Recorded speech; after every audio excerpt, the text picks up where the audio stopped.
You're good. You're good. Okay. Yeah, I'm not sure if I got the to the cloud yet. No, you did. You did. Okay. Yep. You want to just share your screen? We'll get going. All right.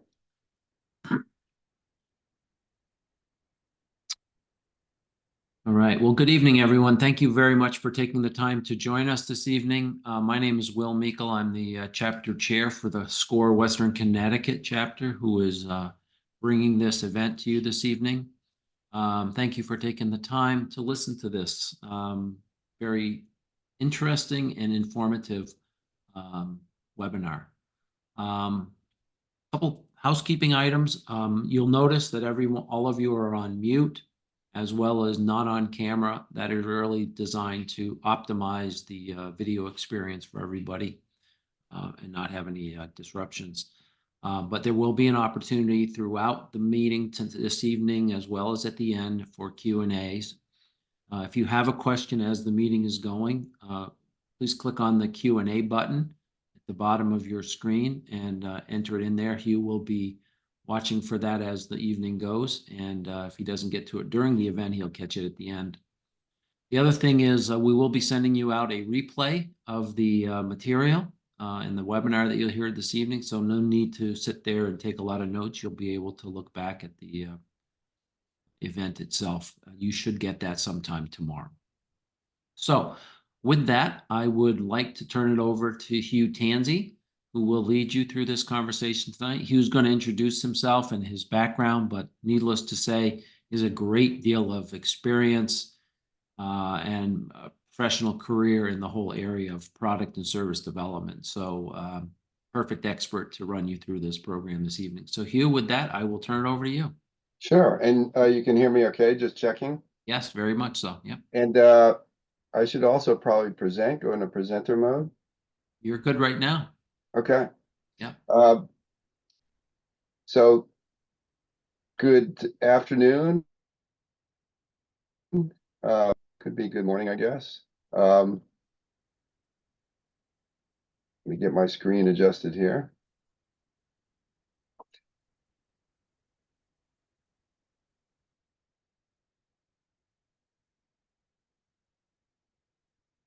And today, I wanted to present some materials around early stage product and service development, and a little bit of background on myself.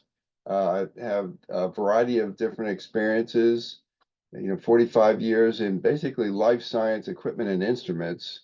And I've been involved in products and leadership positions of products that are currently selling about $400 million a year. So a lot of different product activities, product management, marketing, sales, plant operations, and a lot of commercial launching and development of products. So in a variety of different life science applications. The last 4 or 5 of my years were very interesting. I was involved in the really hot and emerging area of cell and gene therapy. By the way, if you want to put a question out there on the chat box, please do that. I got it in front of me, and I can address your questions as we go, make it a little bit more informal.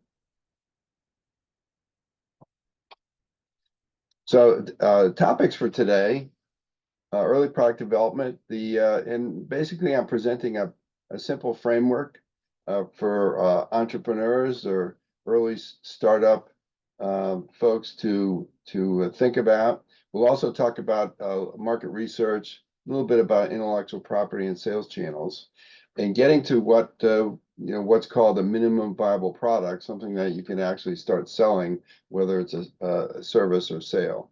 So hopefully a simple framework to use in a variety of different applications. And the framework applies to services, it applies to products, and it applies to complex products as well as simple. So I think the framework will fit a variety of different applications. So let's presume that you've come up with a new idea for a service activity or a product. you're going to have to answer and ask and investigate a variety of different questions. What is the gap that you've identified? You may have identified a gap. The question is there any benefit to the customer? So you may have found something you think is a product or a service activity. Need to verify and validate that it's actually got good, solid benefits to the customer.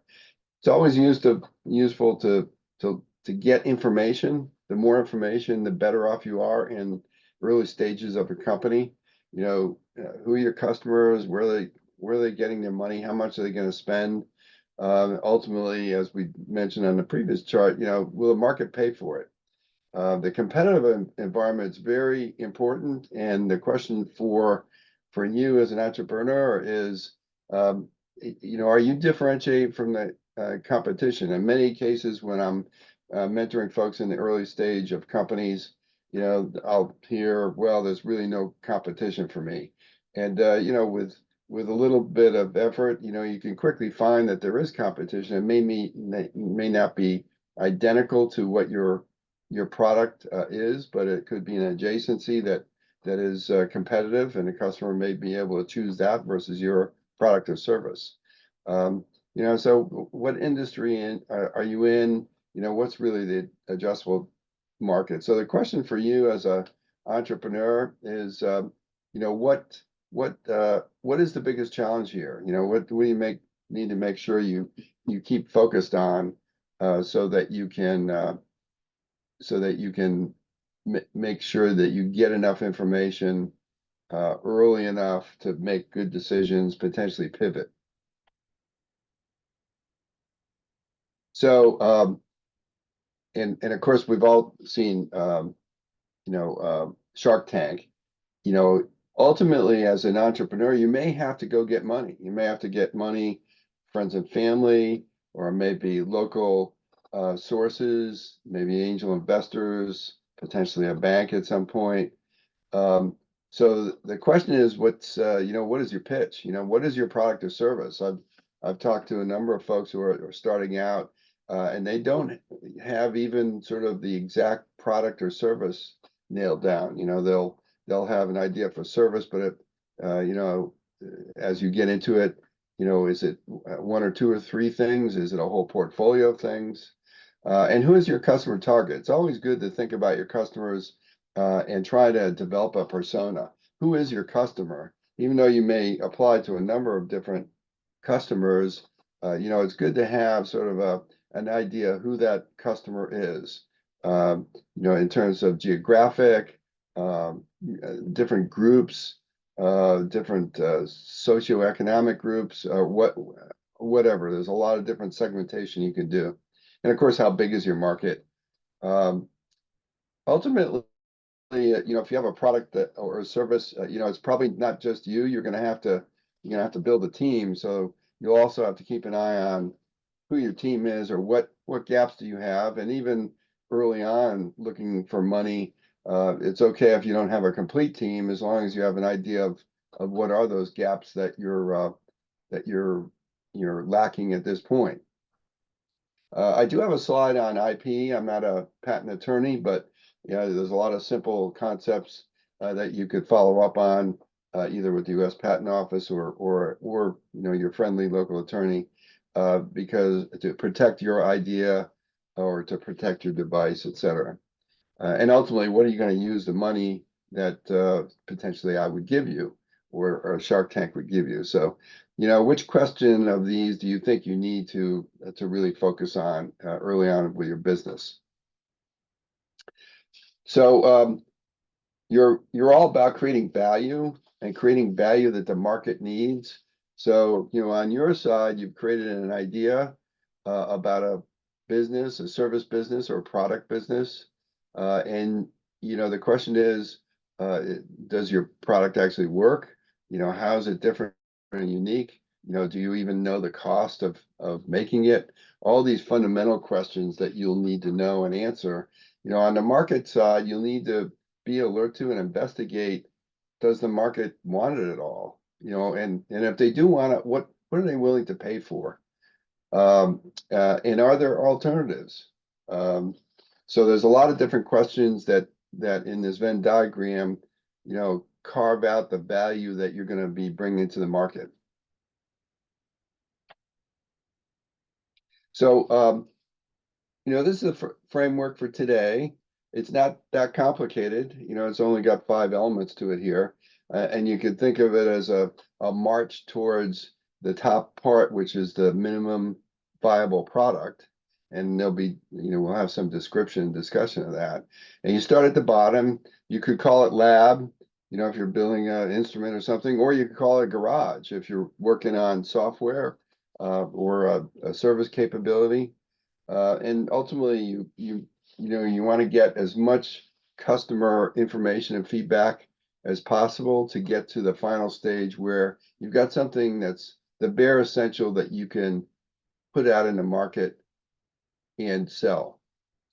So we'll go through this and we'll flip back and forth to this slide as a template. So, and generally speaking, this really depends on how complex your product is. If you've got something that's fairly simple, you might progress from proof of concept to a sellable product in a day or two, potentially. On the other hand, if you've got something that has regulatory approvals or other constraints or is more complex, it might take months or years. You can imagine a pharmaceutical product might be multiple years.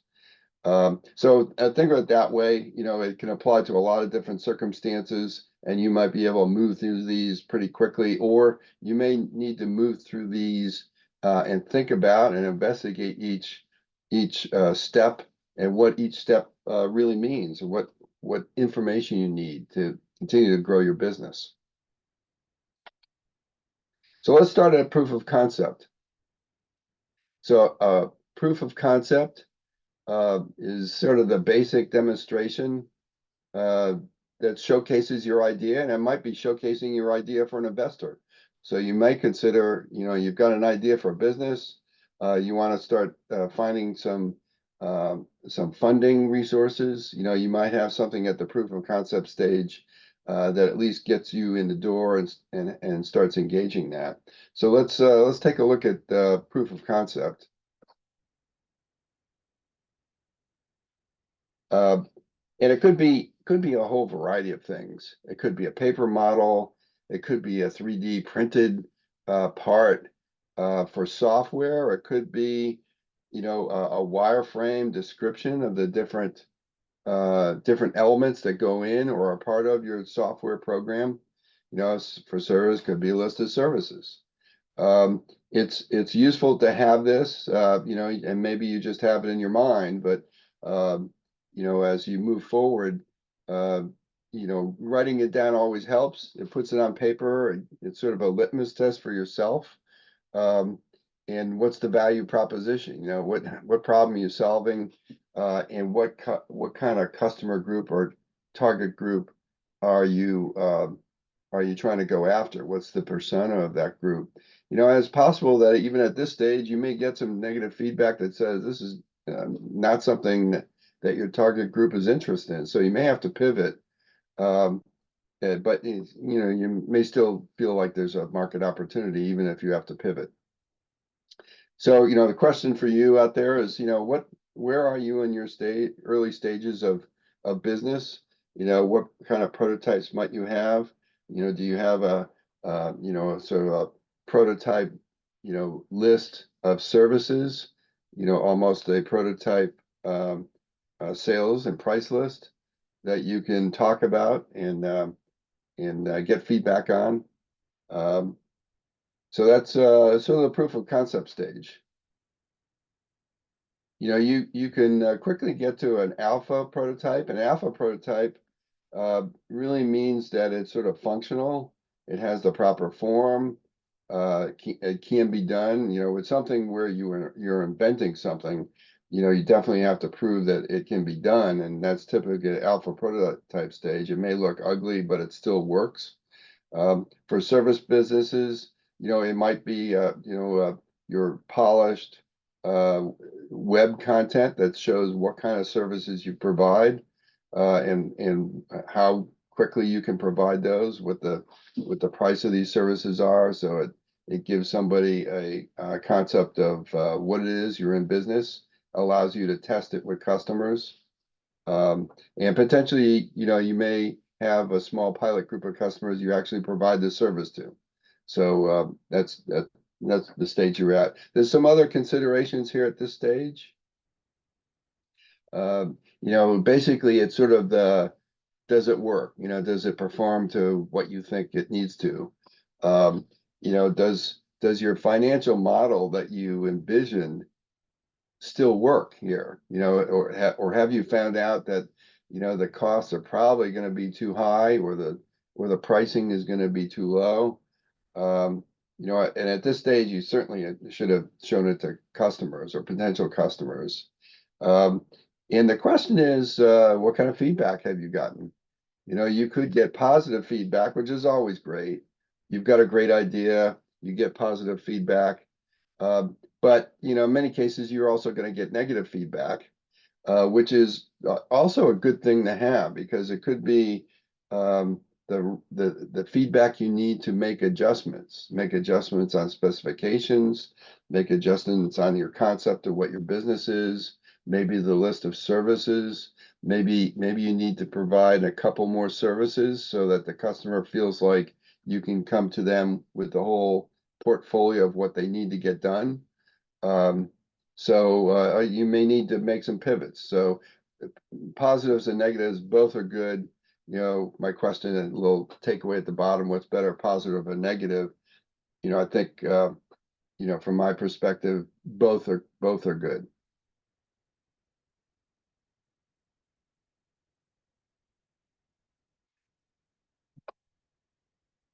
I don't see any questions in the chat room, so I can keep going here. So early on at this stage, you really need to get information and make sure you have as much information as possible on your product, on the market, on the competition. And you can get those. I'm showing here 3 different ways that are useful.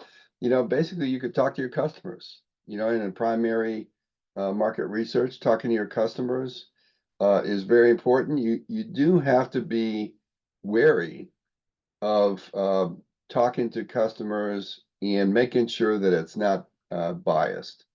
If you have your new company shirt on and you go to some customers and you ask them how your product or service is, or even the concept of your product and service, you have to realize that you're biasing them already. You've got your logo on your shirt.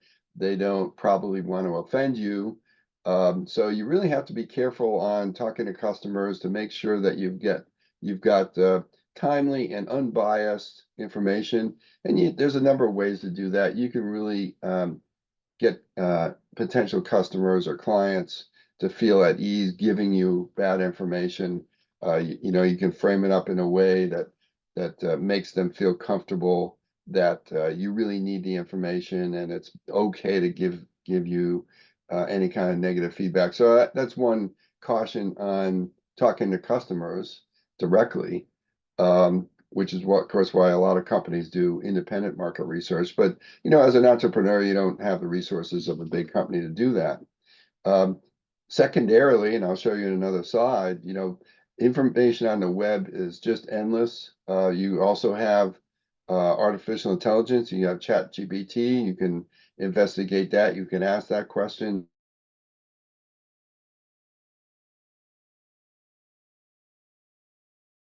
Out there, if if you dig hard enough and spend enough time on the web, you're probably going to even be able to find written reports on your topic, on your market. So important to use that resource. And thirdly here, competition. Competition is a real educator. So your competition, you should be able to get pricing. You should be able to get their positioning. You should be able to get some information on who they are, where they are, how big is their organization. And even for small organizations, that's important because potentially there might be a number of regional competitors out there that you can learn from and and take some of their ideas and run with it as a startup.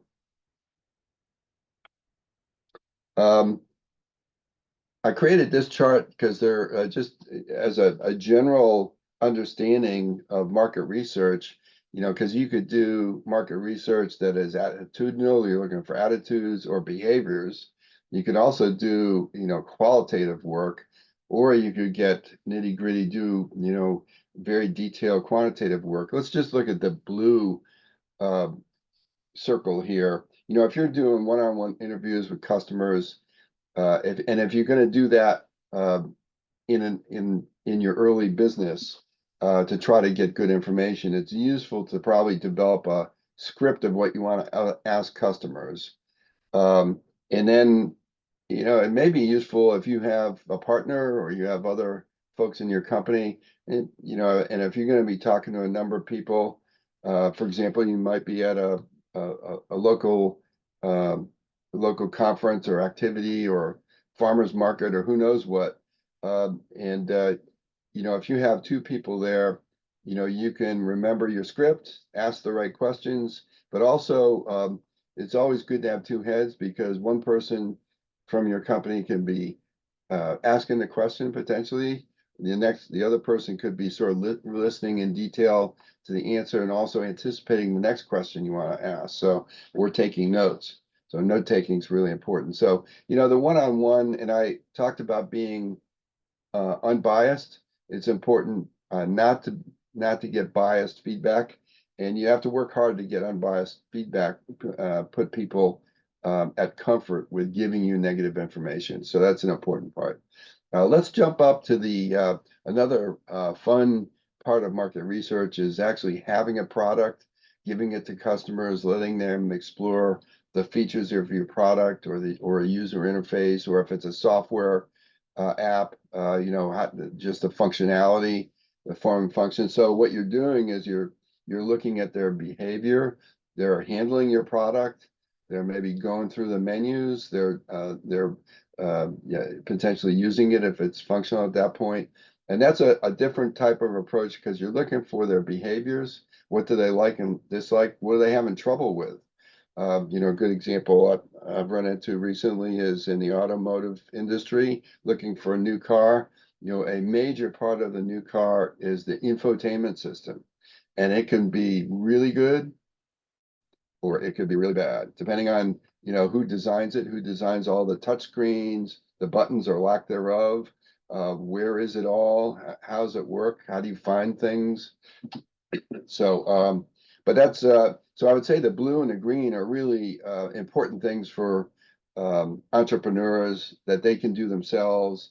You get to the purple, you're talking about more quantitative, you're talking about big data, although you could also do Survey Monkey, get information back, and or potentially things like concept testing or card sorting. So to try to find different information, different segmentation. So I would say for the early entrepreneur, the blue and the green are things that you're going to be mostly looking at. Feel free to throw anything on the chat if you like. I have a good example of segmentation and finding information. Let's talk mustard. I went to my local ShopRite grocery store, which is pretty large here in town.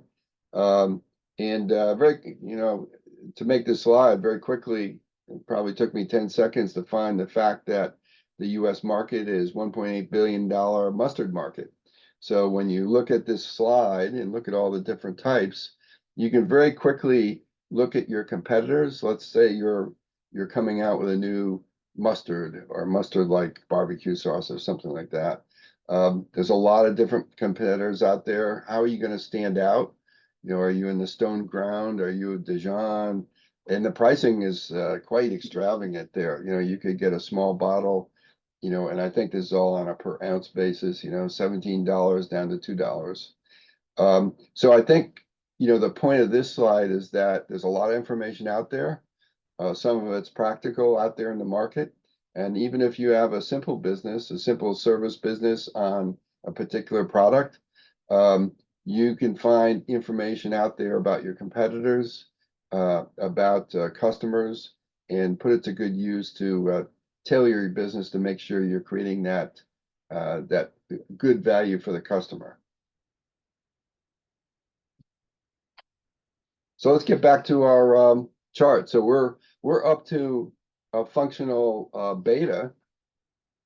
And what is a functional beta? You know, that's a point where you really start getting more information about the, cost, the production process, the supply chain. We've all lived the supply chain issues over the last 3 or 4 years, and certainly in industry, that's been an issue. Even going to the parts store for my car, the fellow at the parts store now says he has to look at 7 or 8 different software packages to try to get one that can provide parts in a timely fashion. So supply chain is important in finding out the cost of your product. So again, what is that level of prototype? We'll call a beta prototype, sort of a standard nomenclature in business. Again, sort of reinforcing the fact, does it work? It worked at the alpha stage. Does it work now? You're pretty final on the features you've got. And this is also good for any kind of field trials or registrations. And typically, if you have something that requires registration, I've been involved with regulated products my whole career. Typically, you start even farther back with the alpha stage in terms of documentation and proof, et cetera. And then importantly, can you build it? You've envisioned it. Can you build it? What's the cost? And for a service business, can you deliver the service? Can you get the parts? Do you have the proper support from the OEM manufacturers? Do you have the training? Do you have the special tooling? A lot of different questions, but at the beta stage, all this stuff needs to really be clear. Supply chain costs, can you scale up? If you get into, you'll have to, if you're successful and very successful, and I've run into a number of clients where it's very difficult. They can't scale up further because they can't find help. They can't get all the parts in a timely fashion. All these kind of matter. So you may be successful, but may not be able to scale up. In my industry, I also found that a beta prototype is excellent for photo shoots because that kicks off the process of all the documentation, the rich content that you'd put on your web or in a product brochure or PDF, et cetera. So that's a beta prototype. You got a lot more information now. And let's go back. The next step potentially is a field trial. You could think of it a couple different ways. You could think of a field trial as in a software product, sort of throwing it up against the wall to see what parts of the spaghetti stick against the wall and what customers don't like. So you could actually have a limited field trial of a beta version of your software before you went into the market, with a select group of customers or trial customers. And of course, I mentioned on regulated products, it's important to do a field trial to actually get the proof, get the clinical results or whatever results you're looking for, performance results, so that you can claim it in your brochures or it actually can operate at the right specification and customers will get what they need. So field trials typically at this stage are important for a couple of different reasons. So let's at this point, there's a couple other things to think about. Let's think about intellectual property. So you've got to this stage, and whether you're making a hardware product that actually is a device, or potentially you have a service. There's a variety of things in intellectual property that are important to protect. So you can protect either, in the case of a patent, you've invented something, you have There's a couple different types of patents. There's a design patent for the shape and look. For example, the Dove bar has a certain shape in soap, and I believe that has a variety of design patents, but also utility patents for the actual functional feature that you've invented. Um, and there is ways to get quick, what you call provisional filings for these, so you can file provisionally and protect your invention. And US has changed to a first to file, so you're really getting your filing out there quickly is important if it is a patentable item. The flip side of that is also trade secrets. So you may have a process for making, blueberry muffins, and it's the best blueberry muffin on the face of the earth. And you may not want to give away that recipe or the procedure for cooking it, or the types of equipment you're using. So you keep it secret. That's a trade secret. So you're not really filing anything, but it's another way to keep your intellectual property around your blueberry muffin, secret. Um, and then, of course, in the world of music, arts, literature, all these different things, there's copyrights that you could exercise for printed materials. And another aspect, trademarks and branding. So, you can also have a trademark and a brand. For example, if you have a company, you can have some common law branding and trademarks for your company that are easy to implement and cover. So, which is part of your marketing portfolio. Who are you? Maybe you have a brand insignia as well as a name. And an important place to start on this is the U.S. Patent Office. I'm not sure if I have it down here, but it's uspto.gov. And they have a wide range, just like SCORE has a wide range of information and webinars, et cetera. The U.S. Patent Office has a tremendous storehouse of information that can help you be trained on the fundamentals of intellectual property. Ultimately, you may have to employ and engage a patent attorney, when you actually start drafting ideas and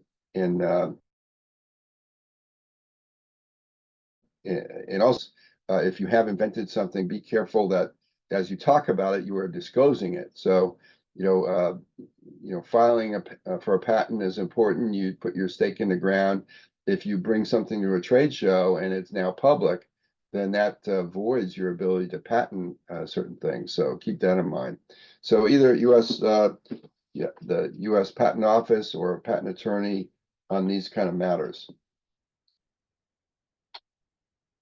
So ultimately, we've reached nirvana here.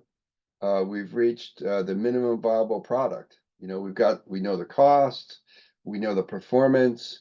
We've gotten a lot of good feedback from customers on what their likes and dislikes are. We've done some pivoting on some of the functionality of the product. We know what price we want to charge, and you've got sort of some minimum essentials here to get to market. And let's just jump to that. So what is a minimum viable product? Sort of bare bones in terms of the functionality. It has to still be something that brings the value that customers are willing to pay for. It could be rudimentary.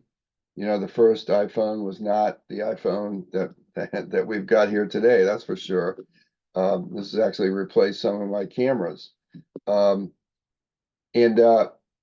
sort of most essential features, nice to have, whether it's a service business or whether it's a hardware or software product. And just also be alert to the fact that especially if it's a technology product or a piece of software, you do have a psychology of sale and adoption of the product. So you may be successful with your product, but you may be selling to a sort of small part of the normal curve, the early adopters, the tech geeks, the tech enthusiasts. So that's also something to be alert to. especially if you have a advanced product or a technology product. You want to make sure you're not just going to sell to tech enthusiasts. You know, a classic example would be electric vehicles. You know, when Elon Musk first started, you know, they were definitely selling to the tech enthusiasts. Of course, now it's much broader, although you face the next stage of trying to get to the mainstream market because you have other things, the distance it could travel, the charging capabilities, the price, all these things. So ultimately, you have a saleable product. Of course, you need to think about price a lot. It's legal to sell. And also, whether you've sold one or not, boy, this is an important thing to have, minimum viable product, because it's also a value to investors. So let's talk about sales channels. This is really problematic for a lot of entrepreneurs, whether it's a service or a product or a piece of software. You know, where are you going to market? What is your market? And what are the channels you need? You know, are you going to sell it directly? Do you have manufacturers reps? Is it online? Is there some sort of regulation? You know, I have some examples here of things that would be a consideration. So you got a product, especially if it's a newer product or a product that's new to the market, you know, you really have to think through how you're going to get to the market. You may have the best product on the face of the earth, but not be able to get to the market. For example, you know, just going down my list here, the hospital market, there's a lot of control of the hospital market with some of these large buying groups. You know, you're not going to be able to sell to a hospital lab without going through one of these large buying groups.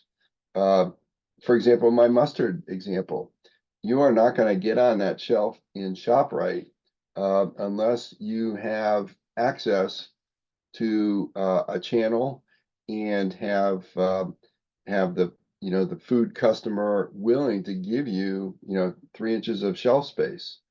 And there's specialty markets as well. Internet and online buying requires rich content and information.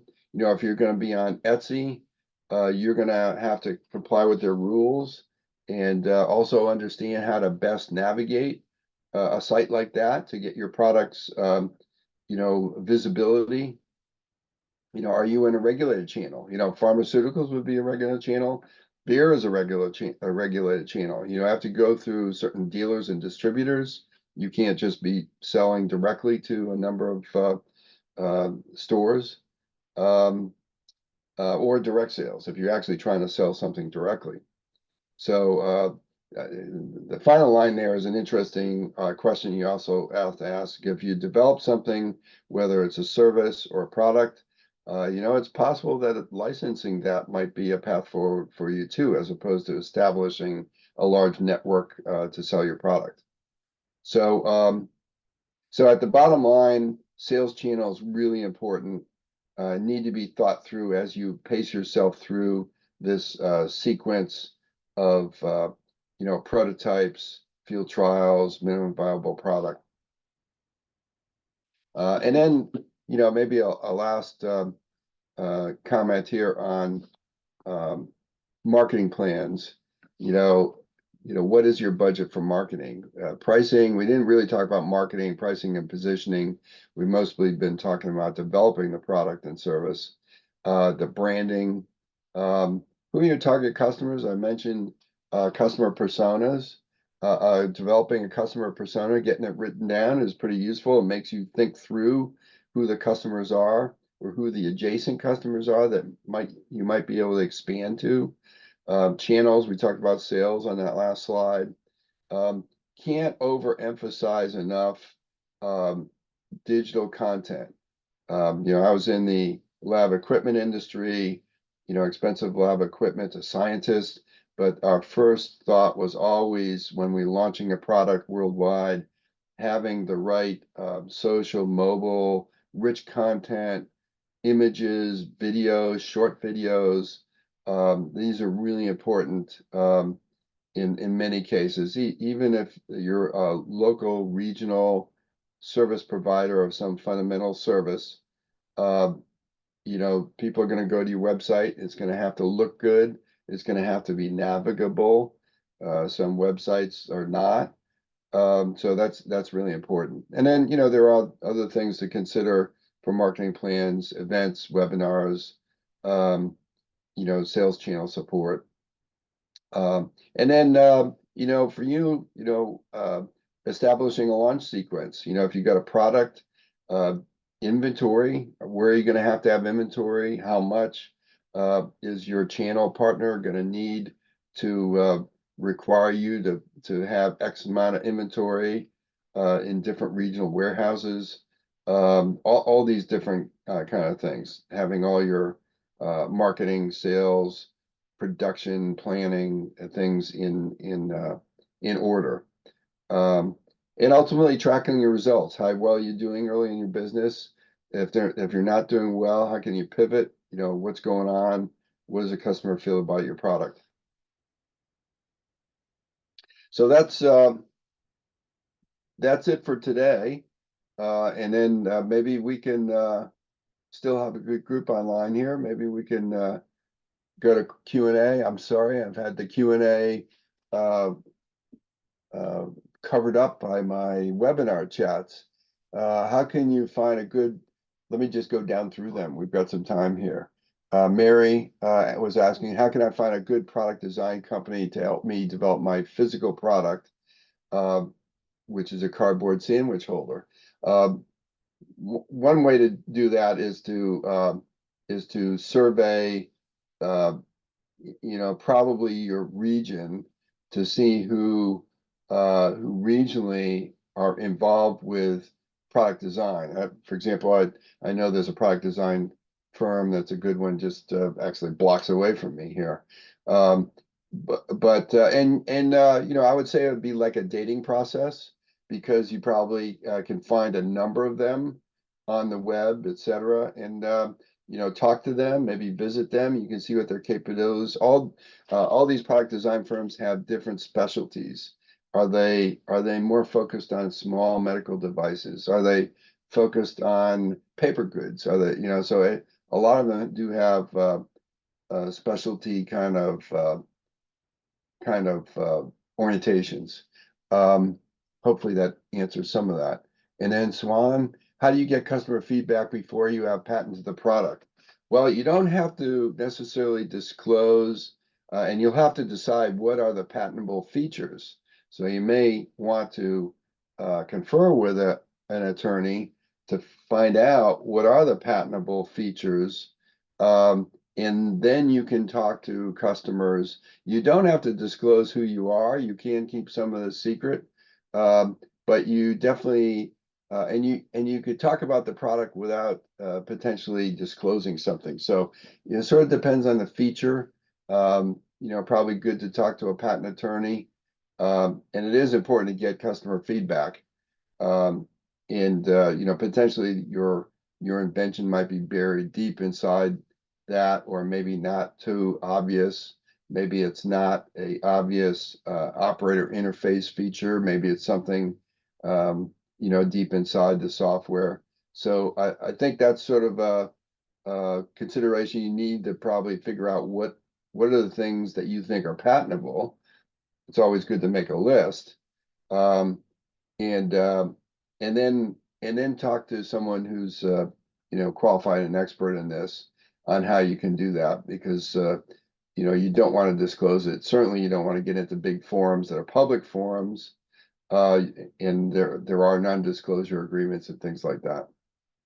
And Swan has a second question: how do you do market research before you patent the product?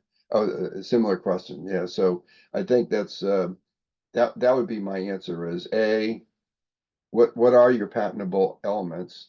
And you have to think that through, and confer potentially with a patent attorney. And then you have to decide in concert with them, how do you go about getting more information on the product? One clear way to go about that is to file your patents provisionally, so that you have them filed, and which of course greatly reduces the risk, unless you come up with another invention as you're going through your customer discussions. Yeah, so don't see any other Q&A. So and I see a couple of folks out there that I know. So I think that's it for me.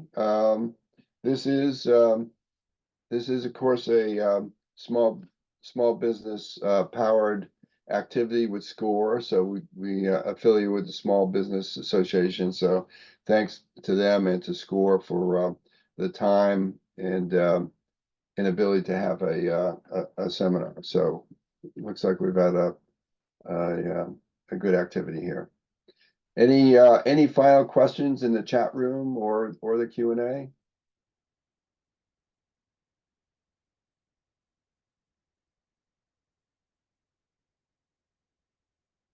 If not, then I'll bid you adieu. So thanks for attending, and good luck with this. Be sure that you can find a lot of resources related to a number of these topics in the score.org website.